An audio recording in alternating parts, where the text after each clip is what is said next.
Welcome to another episode of the Weekly Crypto Check-In, recorded on October the 16th, 2024. I'm your host, Robert Swarthout, and I'm joined by my co-host, Andres Sandate. How is it going, Andres? Hey, Robert. It's good. I feel like we've both been crazy busy the last couple of weeks, so I'm glad to be back on the air talking crypto. Yeah, should be fun, but yeah, it has been busy. And finally cooled off all at the same time. So I was outside this morning for a meeting, and I did not dress appropriately. I should have had a jacket, not a pullover on. It was cold. Tomorrow, on the weather, tomorrow our schools, the kids' schools, having our annual golf tournament. So tee time is 9, arrival is 8, and they're projecting low 40s in the morning. Yeah. And I think the high before we're done will probably reach, low to maybe mid 50s. So it's going to be cold. Yeah, make sure you stretch before you swing, because you'll hurt yourself. That's for sure. Cool. So yeah, there's been a lot happening. We've got some good updates. Bookend by the SEC and politics at the end. So well, it's so hard to get away from it these days. I look forward to a day where we forget to even talk about it. But here we are. So the SEC filed notice of appeal in the Ripple case. They did this basically going on 2 weeks ago. Yeah. They have a deadline that they have to file what they're actually appealing. That is actually today by the end of business. So we're super close. I checked right before we started, and I still haven't heard it. It's going to probably be late in the day. The SEC likes to drag this out, as we've learned. And it'll be interesting to see, are they appealing how much Ripple has to pay in a fine? Are they appealing, the institutional sales? Are they appealing everything? My guess is it's the whole kitchen sink, just because that's the way that they seem to operate. Yeah. But I guess the optimistic side of me hopes it's only the penalty fee, right, that Ripple had to pay, because that seems negotiable. That seems like we can get this done pretty quickly. All outside attorneys that are following this that I've read on Twitter are saying that this is a huge mistake for the SEC. At the appellate level that they're going to, only 10% of cases get reversed. They're potentially setting some serious precedents here for themselves. Maybe they know the time's running out anyway, so they might as well throw one more grenade into the room. But at the end of the day, it's a challenge. If this goes the full length and all the way through the courts without some kind of settlement earlier, this is probably another couple of more years in this case, unfortunately. So, yeah. Any chance this gets all the way to the Supreme Court, you think? Ripple said that they're in it if it has to go that far. Yeah. They said that. I don't realistically think it makes it there. Yeah. There's some assumptions in this, right? There's the assumption that the SEC becomes more realistic on how they approach crypto. We'll talk a little bit more about that in a minute. But also, I think there's a different administration. I mean, the polls are trending. It looks like Trump might be the one that gets reelected. I think that the Republicans are going to have a totally different and more, I guess, a welcomed approach to crypto. Heck, Trump said he would fire Gensler back in July. So I think he's gone no matter what. Even if Kamala gets elected, I think he's gone. Yeah. But, so I don't know. I think there's a lot of balls in the air that can land differently that affect this. But I would say less than 20% chance it makes it to the Supreme Court. Mm-hmm. I would guess it kind of figures out its way one way or another. Congress could get its act together, put regulations in place that kind of make it moot, right? So then it would kind of get dropped. That'd be my guess. Well, and we are talking about XRP, right? I think it's easy to get lost in all of the narrative of this case, that it's gone back and forth between Judge Torres and the SEC and XRP's lawyers and counsel. But at the end of the day, XRP made the news for some other reasons, which we'll get to here in a minute. But still nothing definitive. Maybe we'll have an update later today. I guess that's the takeaway. Yeah, and the last thing I'll throw in on this, which is not in the notes. So there was a Senate debate between Elizabeth Warren and John Deaton last night for Massachusetts. They're both running against each other. It's carried on local Boston, I think CBS or something. I watched it online. I'm not normally into these kind of debates. It was actually rather civil, which is good to see. But the point of bringing this up is it was an hour long, and they spent 7 minutes fighting about crypto. Hmm. And she's basically saying, oh, she's open to crypto if they have to follow the same rules that all the other companies and banks do. That has not been the way that she's acted. So either she was disingenuous last night in the debate, or something else is going on. But I never would have guessed in an hour-long debate among many other topics, healthcare, immigration, all the different things they talked about, that 7 minutes would be spent on the case. Well, she couldn't sound too off message when, Right.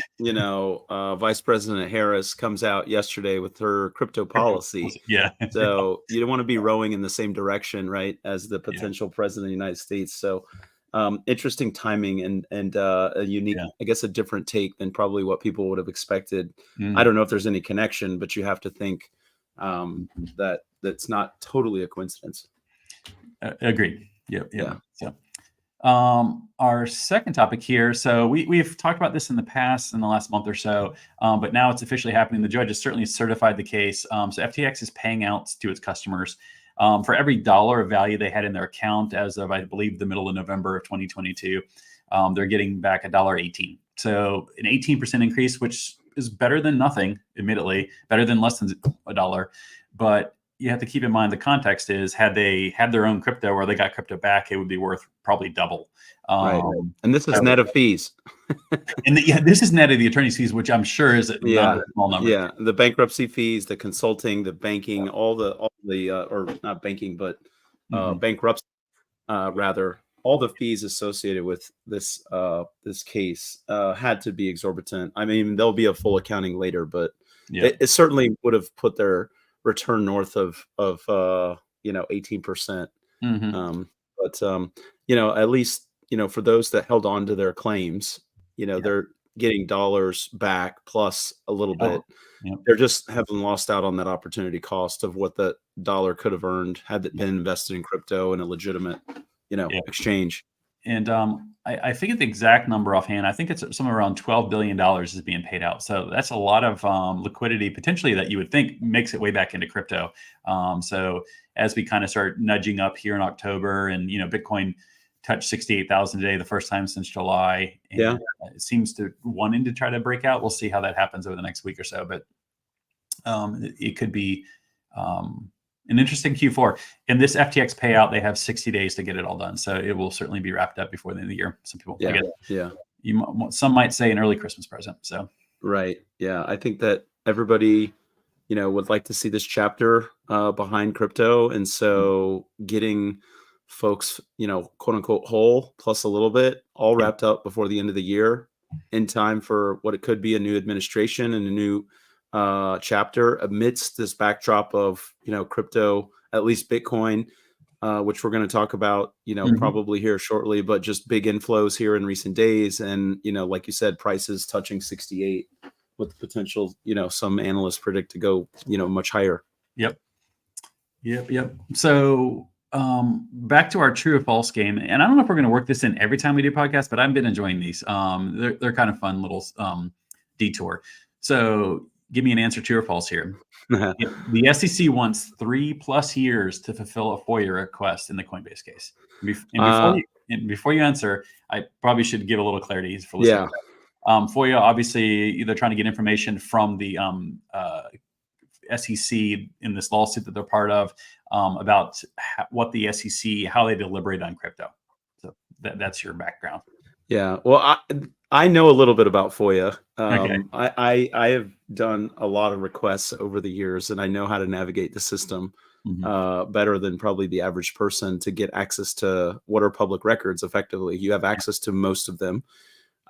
So I know that the SEC wants an extra 3 years, and I know that they've backed themselves basically once again into a corner and tripped multiple times along the way in getting there. So I'm going to say it's true that they would like 3 more years to fulfill a FOIA request. You are correct. And it's so sad. Obscene. It's obscene. So the first answer, because they're kind of bickering about this in court with the judge. The first time it was brought up, they said that they didn't feel like they needed to answer it. And the judge was kind of like nudging them along. Yeah. And then they said it would take a while, then it would take 3+ years. So I was talking with Casey this morning about this particular topic.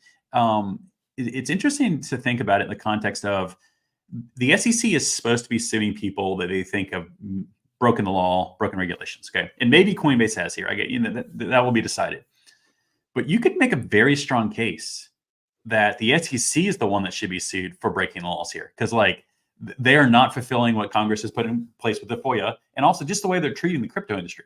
So it's like maybe I wouldn't say the pot is meets the kettle black or whatever. Calling the kettle black, right? Yeah. Because I don't think Coinbase actually broke the law here, from everything that I've said. So it just seems like yet another thing to slow down the industry. But well, 3 years is an awful long time, and the thing about FOIA is there are a lot of areas where entities, government entities, or public pension plans, for example, will often cite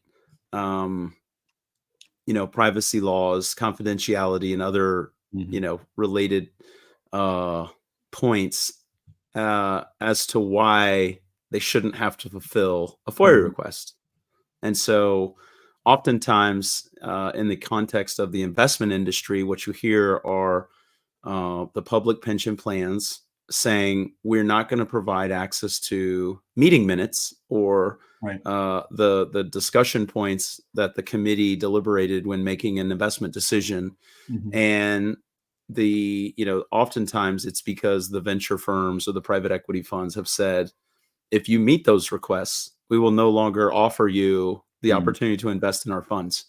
And so it goes back and forth. And a lot of times it's, the pension, somewhat fearful, I would say, at the end, even though they're much larger in some cases, of losing the opportunity to invest in certain investments and funds because they are being transparent. So what you get is a lot of redacted records, if you can get them at all. Right. And in certain states like California and New York and other places, the laws they tend to be more friendly to the requester. Right. Other states like Georgia, where we live, a little bit more conservative approach.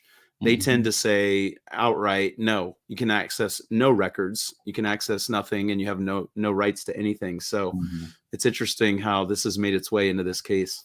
Yeah, it's and the second point, though, is that a former SEC chair says, ironically, what I think you've been trying to say, on this sort of like podcast for 6 months, which is. Yes. So it's obviously this one is true. Sure. Kind of leading the jury here, but so Graywall is the chair. He resigned the day before the SEC filed its appeal in the Ripple case. I don't think there's a coincidence about anything, but here we are. And it's just ironic. Like literally, that was your job, was to help come up with rules. You could have written the rules that have been customized for the industry, and then you could take a different approach. But now, less than 3 weeks out of your job, you're saying this. It's like, So he's basically saying we could make this much easier on everybody if we had more tailored rules for the industry. If somebody would just make tailored rules, but he was the guy to make them. Yeah, when we're saying here in the industry, that's your job to work with Congress to actually create legislation. We've been asking for specific things. You keep saying no, or keep pushing us off, or don't want to meet with us. So it's Well, we all know where this individual ends up. He's going to end up in the crypto industry, as a lobbyist or as an executive, like within 3 months. So that's just the eye roll and the big sigh. But that's just the way it is. Yeah. So we're waiting on rules. We're waiting on a ruling. XRP remains in the news, and the SEC continues to fall. I would say fall all over themselves or find ways to continue to kick the can. Yeah, and create uncertainty, right? Like it's can be a challenge. So on the topic of XRP, when we last recorded 2 weeks ago, we had mentioned that Bitwise had filed an application for a XRP ETF/ETP. There is another issuer or sponsor out. That is Canary Capital. Yeah, and they functionally filed for the same thing. It's early days for that application process. And the thing that I would add is what's interesting about Canary is they have, as of yesterday, I didn't make in the notes here, but they filed for a Litecoin ETF as well. It's the first time there's ever been a Lite one. I think the first time in the world there would be one, if approved. Litecoin's interesting. It is proof of work, so it's very similar to Bitcoin. it's probably was one of the first, certainly dozen, maybe even half dozen tokens that existed before the huge explosion in the number over the years. And it's largely a dormant project. People don't develop for it. Yeah, you don't hear about it. It's interesting to kind of see. I don't know where the demand would come from for such a product if there was an ETF for it. So we'll see. If it gets approved, I will be shocked. It doesn't feel like there's enough of a robust market to be able to support it, but we'll see. Right. Well, we're going to talk a little bit about. I think we get to it, but I think what's interesting is some of the flow data that's come out this week. Right, the inflow data. Yeah. And we could talk about that now or maybe towards the end, Sure. but there's some significant differences in inflows to, we could talk about the ETFs because we get those numbers on a daily basis. But, on Monday, the 14th, right? So we're recording on the 16th, Wednesday. Monday, there was over $500 million. I think 555 million was the number of net inflows into the Bitcoin ETFs, which clearly, BlackRock, Fidelity kind of lead the pack. I contrast that with the Ethereum ETFs, and I looked those numbers up before we went live. So same day, Bitcoin, 555 million of net inflows across all the ETFs. Do you know what the number was for Ethereum ETFs I that don't, same day? I'm really curious. No. Do you want to put a guess out there? When you talk about demand and a robust market and people understanding these other alternative coins, right? I'm going to go with 50 million. Well, your guess is not bad in context of 555. Ethereum had 17 million. Oh my God. 17 million of net inflows. So it begs a question to your point a minute ago around, the demand and the understanding. And I think people that are in digital assets and crypto and have been for some time probably understand the XRP story and Ripple and what's going on. But that universe is actually quite small in the context of what we're seeing happening with Bitcoin. I mean, it clearly is head and shoulders in terms of understanding whether or not we like it, agree with it, see the use case and the utility. It's just far and away the bellwether, if you will, stock of this entire market for now. Yeah. And, fast forward and assuming, say, the XRP one's approved in some number of months, 6 months or something. I feel like, and I'm likely biased, I'll say up front, but like, I feel like there's an easier narrative around XRP than Ethereum if you're going to contrast the two of those. They obviously both have baggage. And I think that it'll be interesting to see what the demand looks like. Ripple's, having their conference this week. Bloomberg is one of the sponsors down there that is the media sponsor. So like it's getting coverage. There's certainly a lot of talk around the ETF.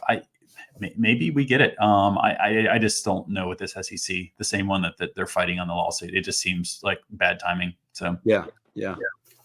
Well, so a second filing. I don't know a lot about Canary Capital. They're more boutique, is my understanding. Yeah, I beg your pardon.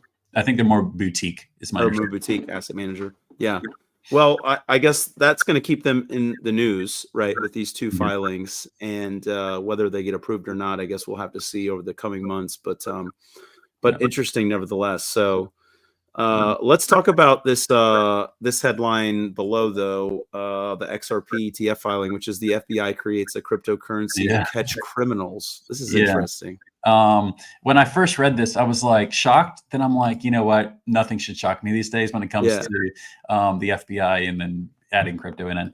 So they have it was unsealed in Boston that they allegedly that three crypto trading firms, along with their employees, engaged in wash trading and some other stuff. So the FBI had created a cryptocurrency in an attempt to get them to do that. They did. They got in trouble. It just blows my mind that, like, I mean, obviously, you're always like, why would a criminal do that? Okay, they're motivated by money in this case, but like, of all the tokens you can trade, why would you trade something that's probably so remotely esoteric that like nobody knows the name of it? I'm sure like there was no marketing behind this thing. It's like, go wash trade something else that has a ton of volume that you actually can make some money on, and you kind of just, your volume just kind of goes away into the ether there. It just seems silly to me that this even was able to happen. But we but ironically, you didn't have the SEC suing the FBI for creating a security. That's right. Not Yeah. yet, at least. Well, you know, we know that there are a lot of crypto trading firms out there, and anything that they can trade and make a market in, they are, I mean, because of the swings and the volatility and the fact that you don't know necessarily who's behind some of these trades, and some of the tokens have such thin liquidity.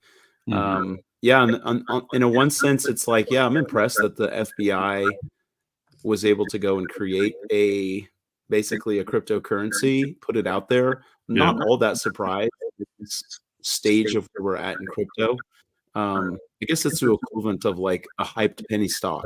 And you know, there's probably some guy out there sitting at home that's like looking to make a quick buck. And in this case, you know, somewhat of an entrapment. It's kind of an interesting story. Yeah.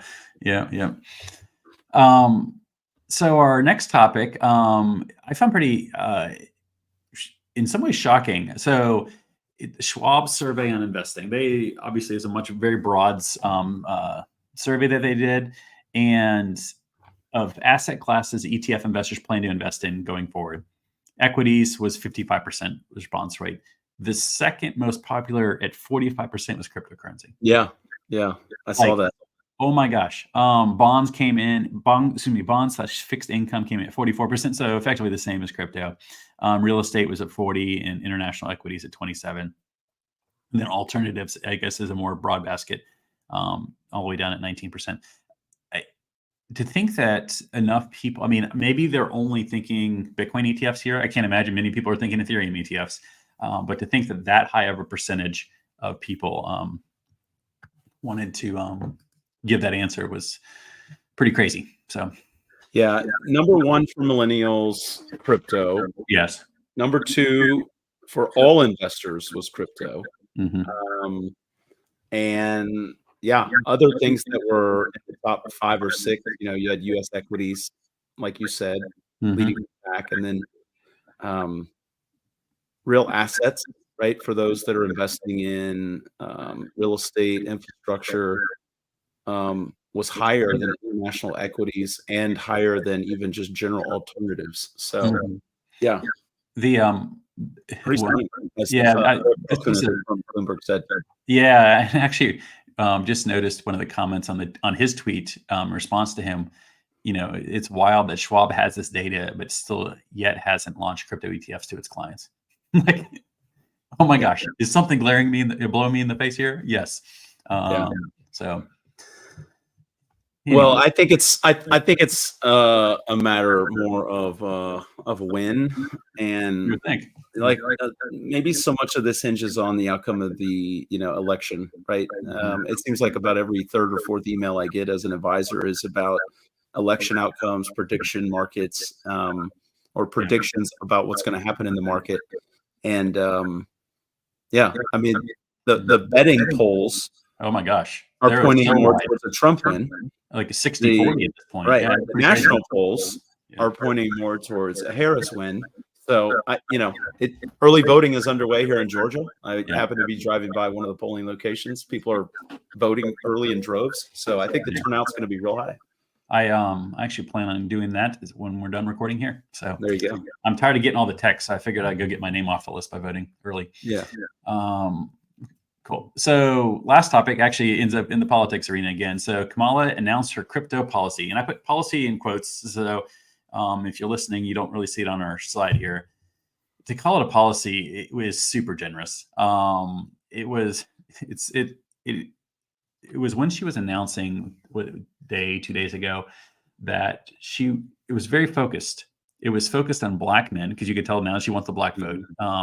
Black men need to feel safe in buying their crypto and building wealth. I'm like, okay, crypto's never been a racist thing. Like, sure.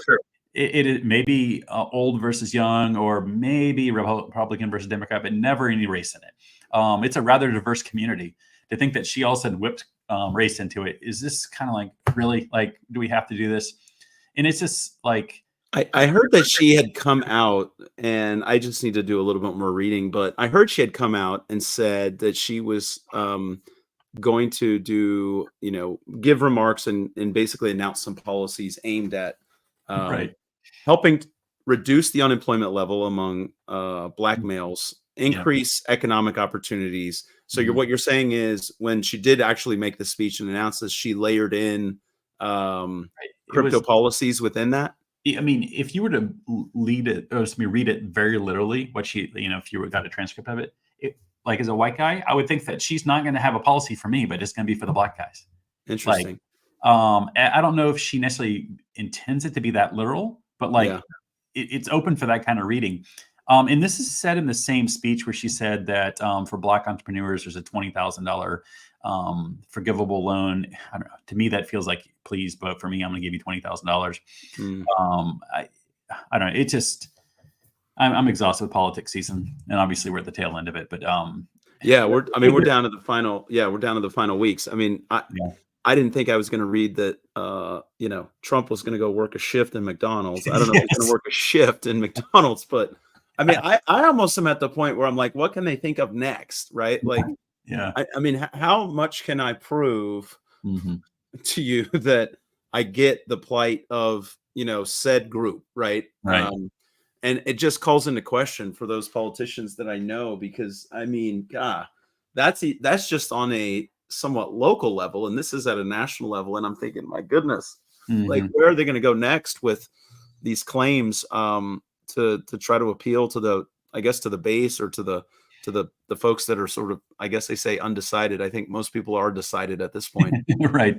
Like, yeah, I don't know. The 5 people that are undecided, I wish they would make a decision real quick so we can just have be all the. Yeah, I don't know. I mean, maybe there are a lot of crypto voters, or crypto voters with crypto, that where it's like issue 1, 2, or Mhm. 2, 3, that are still on the fence. But it just, I don't know. I need to do a little bit more reading about what she said, but it just, why wait until the final 2 weeks? I guess maybe Yeah, that's when the polls and the experts say this is when people decide, this is when people buckle down. But it just, I don't yeah, know. It reeks of sort of a desperation Hail Mary, absolutely. and come up with something that's, like you said, literally hard to even kind of put your arms around. Like, Right. I mean, if we giving away free money, I mean, I Yep, mean, where do I sign up? Like, yep, where's the Latino, like, mhm, constituency going to get addressed in that conversation, right? So yep, I don't know. What I do find interesting is when you step back from the stuff I have seen and read, is that I think the Democrats, not to talk politics, but when you talk about crypto, it has historically been uh, uh, an asset class that's been pretty open mhm, historically. Now, absolutely. we can get into the weeds around where are the jobs, and are more men or women employed in the industry, this and Mm, that. But in terms of the access to the space, it's a much more Democratic. uh, democratic, like freely, somewhat obviously a less regulated space, right? Mhm, You can get in with fractions uh, right, of dollars. You don't have to be, the quote unquote wealthy person that has to go buy a home or get a mortgage. You can just yep, start investing, which is one of the reasons why I think a lot of younger people have gotten into crypto in a bigger way, right? yep, Their number might not be as big in terms of the amount of money they put in, right, but here's where I come full circle.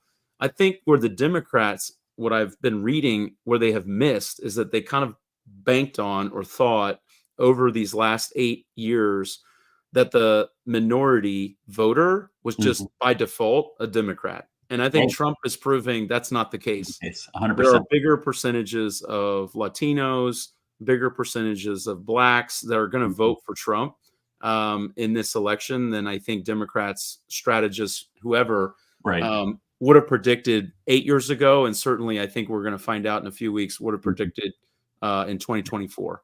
yeah, So, does that 100%. fix all of our problems? No. Does it fix what's going on in our country? No. Does it address our national debt? No.